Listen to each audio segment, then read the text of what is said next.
Many thanks for joining us on the news at this hour. I am Joy Annie. Let's begin with the headlines. President Tinubu departs Abuja for state visit to Turkey. Customs smashes records with 7.28 trillion naira revenue in 2025. Disco's one free meter policy could jeopardize MAP scheme, demands payment clarity from federal government. And on business, AUST hubs industrial revolution aims at global competitiveness. And now the main news. President Bola Tinubu departs Abuja today for a state visit to the Republic of Turkey aimed at strengthening bilateral relations and expanding cooperation between both countries. This was disclosed in a statement signed by Sunday by the Special Advisor to the President on Information and Strategy, Mr. Bayo Nanuga.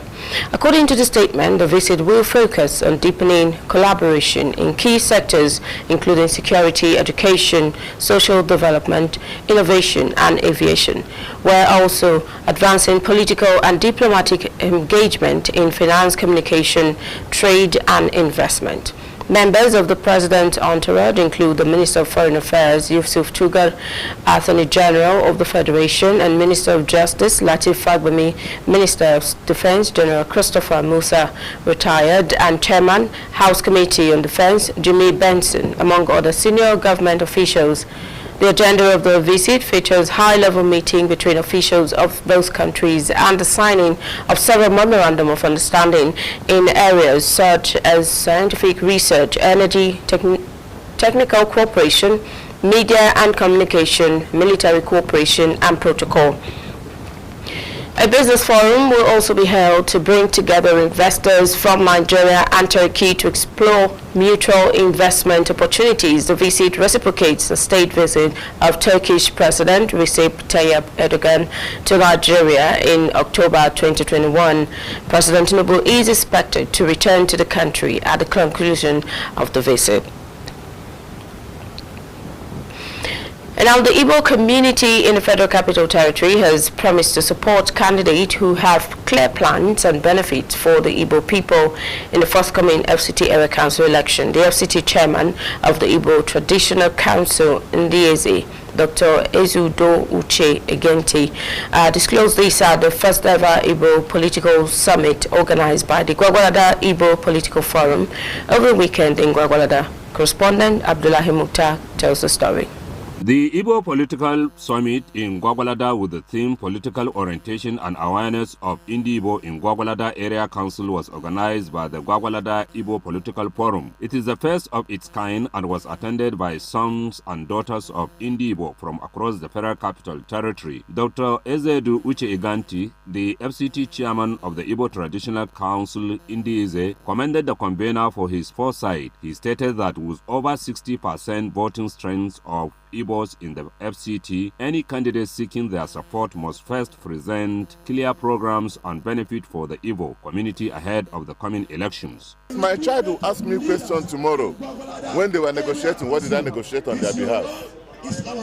And I know your children will always ask you what you negotiate, and you will tell them, when you didn't consider me in terms of equity and justice, what do you want me to take home with? The convener of the summit and chairman of the Gwagwalada Igbo Political Forum, Chief Agu Ogochukwu Samuel, said the aim of the summit is to mobilize all eligible Igbo voters to come out and vote for candidates of their choice in the upcoming elections. Also speaking, Chief Lawrence Onechukwu, former vice chairman of AMAC and leader of APC non-natives in the FCT, commended the organizers and promised that similar summit will be held in the remaining area councils. It is a new dawn. Everybody should rise up.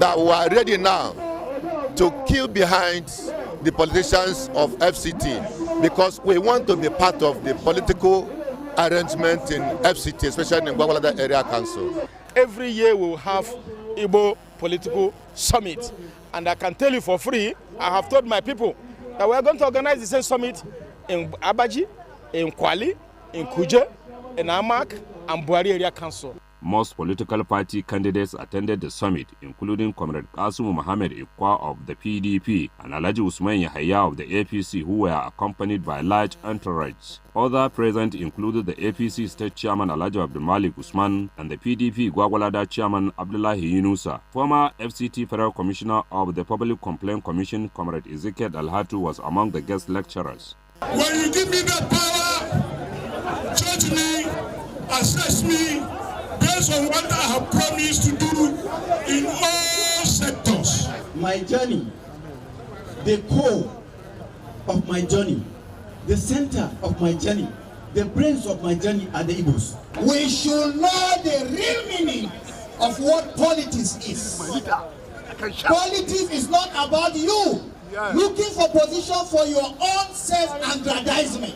Other party flag bearers at the summit included candidates of ABGA, YPP, ADC, and the Labour Party. The convener, Chief Agu Okochukwu Samuel, said the summit will be sustained, especially during every election year, with the aim of sensitizing the Igbo people on political participation. Abdullahi Mukhtar, Aso Television News. Now, the FCT Police Command has foiled an armed robbery attempt at Kado area of Abuja and arrested one of the suspects. According to a statement issued by the command spokesperson, SP Josephine Ada, a distress call was received at Mabuchi Divisional Headquarters on Friday, 23rd January 2026 at approximately 6:15 a.m., reporting that armed robbers numbering about 3 were attacked and attacking motorists near MRS filling station in Kado. SP Ada said upon receipt of the report, a police response team from Mabuchi Division swiftly mobilized to the scene. She added that on sighting the police team, the suspects attempted to flee, leading to a hot pursuit and an exchange of gunfire, during which one of the suspects sustained gunshot injuries and was rushed to a nearby hospital for medical attention, while the remaining suspect fled into nearby bushes. The statement listed exhibits recovered from the scene to include the suspect's operational vehicle, a black-colored Volkswagen Golf 2, one Beretta pistol, one locally made pistol, a fireman generator, one Techno Spark 4 Android phone, a Techno T353 mobile phone, and one Access Bank ATM card, among several others.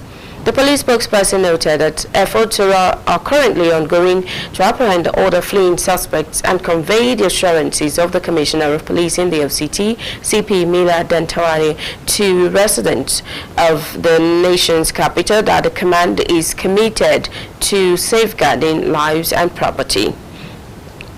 Now let's still to Oyo State, where the State Police Command says it intercepted a truck conveying materials suspected to be explosive devices during an intelligence-led stop and search operation in Saki, the state. In a statement issued Sunday by the Police Public Relations Officer Ayanade Olayinka, the command said the interception followed credible intelligence. The suspected explosive materials were secured while the truck was taken into police custody and for further action. The statement also said that upon being briefed, the Commissioner of Police in Oyo State, Femi Haruna, ordered a comprehensive investigation into the incident. Specialized personnel from the Explosive Ordnance Disposal, the EOD unit, and the Chemical, Biological, Radiological and Nuclear unit were subsequently deployed to safety secure the items for forensic examination. Police authorities said the driver of the truck had been taken into custody and is cooperating fully with investigators, adding that a detailed forensic analysis is ongoing to determine the exact nature of the material and their intended use. The Commissioner of Police also commended the Inspector General of Police, Kayode Egbetokun, for his leadership in strengthening intelligence-driven policing while reassuring residents that there is no cause for panic and that the police will be kept informed as investigations continue. Let's move on now to happenings in the discos. Electricity distribution companies have expressed doubt over the federal government's directive that prepaid meters be installed free of charge for all customers. The Minister of Power, Adelabu Adebayo, issued a directive during an inspection of newly imported smart meters at APM terminals at Papa Lagos, warning that any official or installer demanding payment from consumers would be prosecuted. He emphasized that the meters procured under the World Bank-funded Distribution Sector Recovery Program must be installed free of charge. However, DISCO's operators are speaking anonymously due to the sensitivity of the matter, warned that the directive overlooks practical challenges. They noted that while meters may be free for consumers, the DISCOs are expected to bear the cost of procurement and installation over 10 years. They argue that the meter installers are not DISCO employees, raising the question of who will pay for the procurement. Operators describe the Adelabu statement as a populist move, cautioning that it could undermine the ongoing meter asset providers, that's the MAP scheme, which allow customers to purchase meters directly. They also warned that the statement has raised public expectations unrealistically as the current batch of meters cannot meet nationwide demand. DISCO officials urged the government and regulators to consider cost recovery in all directives, stressing that financial sustainability is essential for the sector. They also called for transparency to prevent public confusion and friction between consumers and operators. Now, the Nigerian National Petroleum Company Limited, NNPC, has congratulated Chevron Nigeria Limited on the successful completion of the Awodi 07 appraisal and exploration well in the shallow offshore western Niger Delta. The well is operated under the NNPC Limited CNL joint venture. Now, drilling began in late November 2025 and concluded in mid-December, with all activities carried out safely, efficiently, and in strict compliance with operational and regulatory standards. Comprehensive testing, logging, and data acquisition confirmed a significant presence of hydrocarbons across multiple reservoir zones, making a notable milestone for the joint venture. NNPC Limited said the success underscores the effectiveness of disciplined exploration, sound technological and evaluation, and strong operational collaboration between the partners. Group CEO Bashir Ojulari commended Chevron Nigeria Limited, stating that the achievement reinforces the joint venture's commitment to responsibly growing Nigeria's hydrocarbon reserves, increasing production, and enhancing national energy security. Executive Vice President Upstream, Mr. Udi Intia, highlighted the discovery to sustained collaboration and the positive impact of sector reforms under the Petroleum Industry Act. NNPC Limited and Chevron Nigeria Limited, which holds 60% and 40% interests respectively, aims to increase oil production to 146,000 barrels per day, supporting government revenue, job creation, and national energy supply. When you're watching Aso Television News, you can watch us live on DSTV channel 392, also on StarTimes TV channel 127 and Free TV channel 507. We are also on the UHF band on channel 38. Now, still to come on the news. Jehesu clear air on healthcare amid ongoing strike. Just stay with us for these and more stories. Good evening and welcome to the greatest show on earth. This is a people's game. They will be bubbling about this one for weeks and months to come. Let's go! Lights, camera, action. Put your mind to it, look like the truth. Don't score.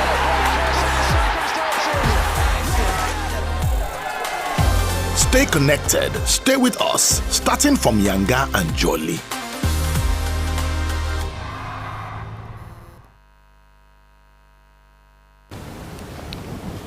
Many thanks. Now to the rest of the news. The Joint Health Sector Union, JOHESU, has called called on well-meaning Nigerians to appeal to the government to meet Joheso's demand, saying the union has no pleasure in continuing the strike and hopes for a swift resolution. Joheso urged Nigerians to hold the federal government accountable for the hardship caused by its ongoing strike, which has disrupted medical services across the country. Joheso's National Secretary Martin Egunabi said in an interview with newsmen that the strike stems from the government's unavailability to implement the report on the adjustment of the Consolidated Health Salary Structure (CONHAS) for health workers, despite repeated engagements and President Bola Tinubu's 2023 assurance to act. He acknowledged that the difficulties faced by patients unable to access public health care, but stressed that the union also suffers casualties, including the recent death of a member at the University of Uyo Technical Hospital.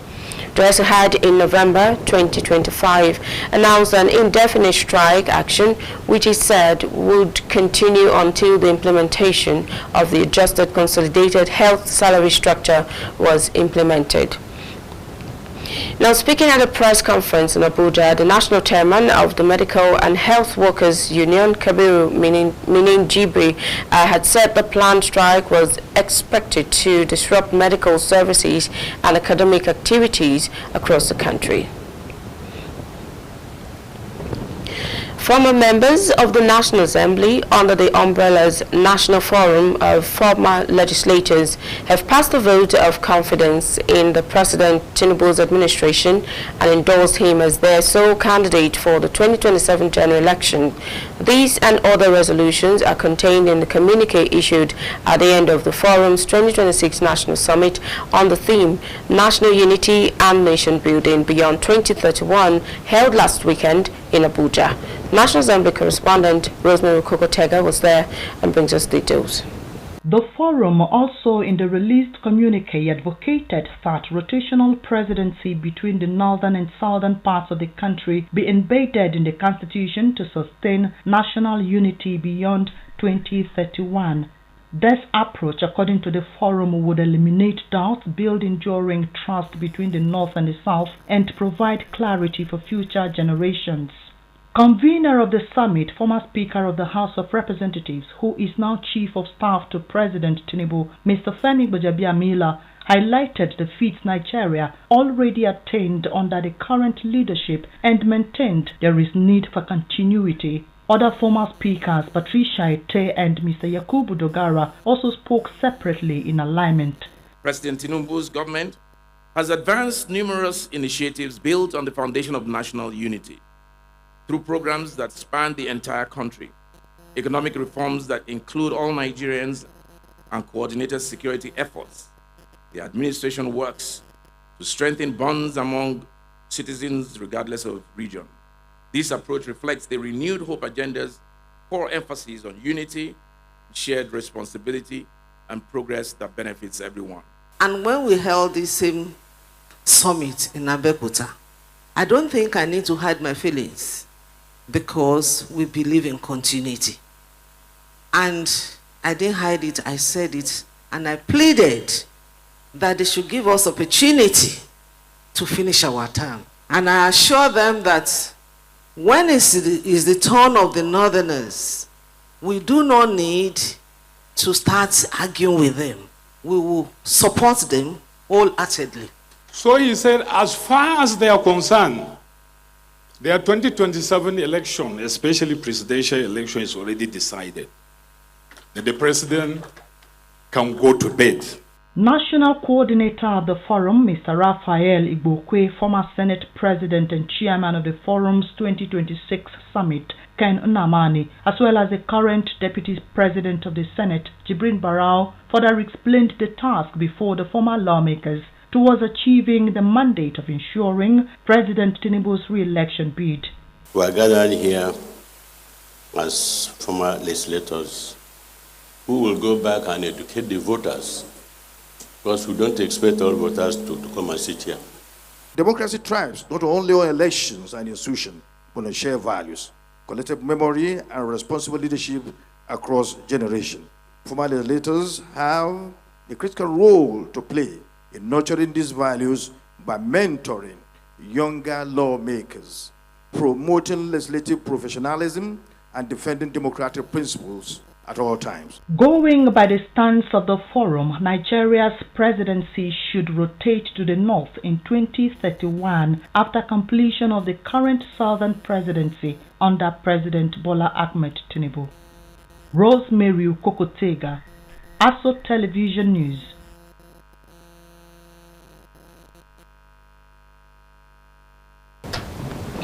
The Nigerian Customs Service says it has recorded a major revenue milestone in 2025, generating a total of 7.281 trillion naira, marking one of the strongest financial performance in recent years.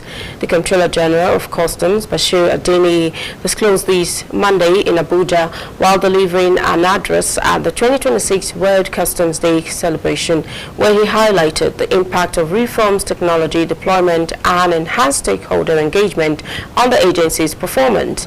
He said the revenue outturn exceeded the service's approved annual target of 6.5 trillion naira by 697 billion naira, reflecting a positive variance of more than 10% above expectation. According to him, the revenue figure represents a growth of over 10% above the target and a year-on-year increase of about 19% compared to 6.1 trillion naira collected in 2024. He confirmed that as they protect society and reforms procedures, they must also sustain the financial health and the state.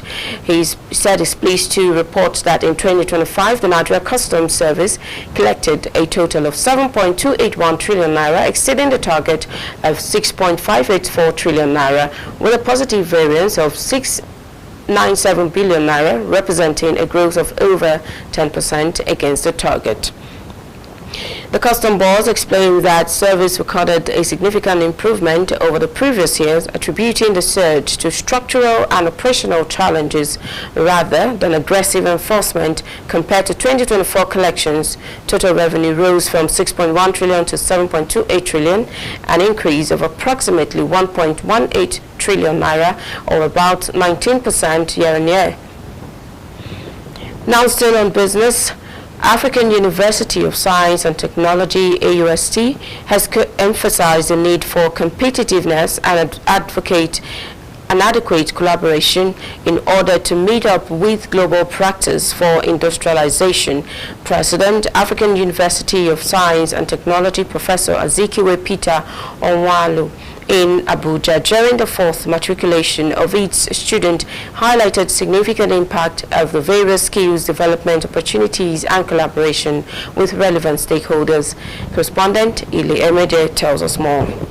In his remarks at the fourth matriculation ceremony by the President, African University of Science and Technology, AUST, Professor Azikiwe Peter Onwalu, urged the matriculating students to take advantage of the various opportunities for industrialization and competitiveness. And there are a number of such opportunities that you can have that can take you to industrial practice.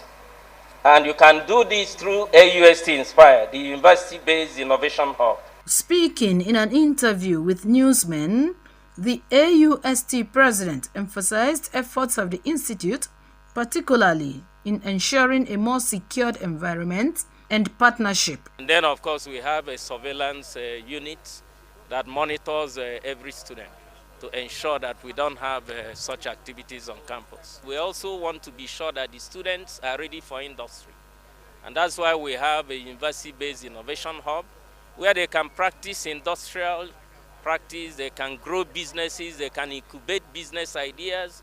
Other stakeholders, including the students, express expectation. The niche that we are carving, particularly the fact that our education is project-based and we emphasize innovation in our teaching and learning on campus. I hope one day to impact to my society through financial and economic changes. I'm a proud parent, and for her to be in this school is an opportunity to explore the teachings, you know, the impacts of the knowledge the school has to offer for her. And I believe in the next 4 years, I'll also be here and alive and healthy to see him graduate in flying colors successfully. I'll use my course to impact the world by building softwares. I'm tending to use my course to impact the country.